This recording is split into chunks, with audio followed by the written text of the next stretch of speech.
currents stir nutrients from the nutrient-rich seabed and mix them into the water column.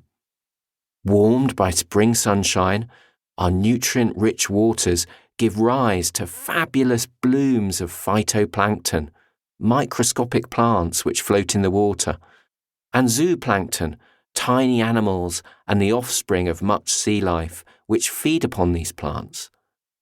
These small organisms support a grand array of greater marine life, from scallops and cuttlefish to otters, basking sharks, and, of course, millions of seabirds. The second source of our wild riches is the size of our coastline. Wild species like edges. The boundary between wood and pasture, or land and sea, is always a dynamic place, offering opportunities to hunt, feast, and shelter. And Britain and Ireland are more edge than middle.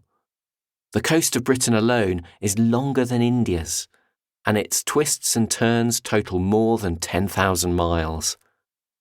Bird lovers travel across the world to enjoy seabird spectacles on the Falklands or Galapagos Islands, but the British Isles actually host 8 million nesting seabirds each year, far more than either of those famed archipelagos.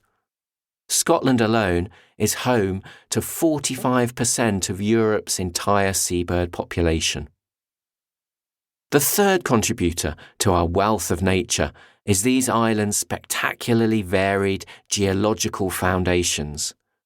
From the chalk cliffs of Old Harry Rocks on the south coast to the Torridon sandstones of the Highlands, our islands have taken shape over millions of years, and from more than one continent. The northwest of Scotland and parts of Wales and Ireland are home to the gneisses, our oldest rocks at 2.7 billion years old. These rocks once formed part of an entirely separate continent, divided from the land that came to make Britain's southeast by 4,500 miles of ocean. Over millions of years, rocks were deposited as lands shifted, volcanoes erupted, and seas came and went. Shales, siltstones, and sandstones were created, while the bounteous animal life in the warm tropical seas of ancient times was gradually laid down as chalk and carboniferous limestone.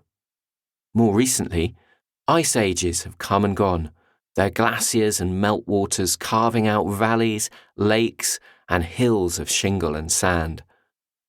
This varied geology has bequeathed a wide range of soils, habitats, and plants. The chalk hillsides of England are not only rich in flowers and insect life, but give rise to chalk streams featuring unique aquatic life. Around 85% of the planet's known chalk streams are found in England. The fourth reason for our wealth of wildlife is a temperate Atlantic climate. Britain and Ireland are mild countries, with temperatures above the global average for their latitude. Cool winters are followed by warm summers, with few of the extremes of temperature found on continental land masses. The gentle warming that keeps our winters relatively mild is provided by the Gulf Stream, a swift current in the Atlantic Ocean which begins at the tip of Florida and heads up the east coast of the United States before crossing the Atlantic to Western Europe. Mild weather and rain sweeps in from the west. These conditions have created a suite of Atlantic species and temperate rainforest. Nevertheless, there is also a gulf between the weather in the far north and that in the extreme south, and these contrasting near-Arctic and near-Mediterranean conditions give rise to a wide range of plants and animals that pursue very different lifestyles. We think of our islands as crowded and dominated by people, but there are formidable populations of wild animals too. England may be one of the most densely populated major countries in the world, with an average of 432 people living in every square kilometre. But in the Highlands of Scotland, there are only 8 people per square kilometre. No wonder there are more golden eagles and red deer here than anywhere else in Europe. Britain has a higher density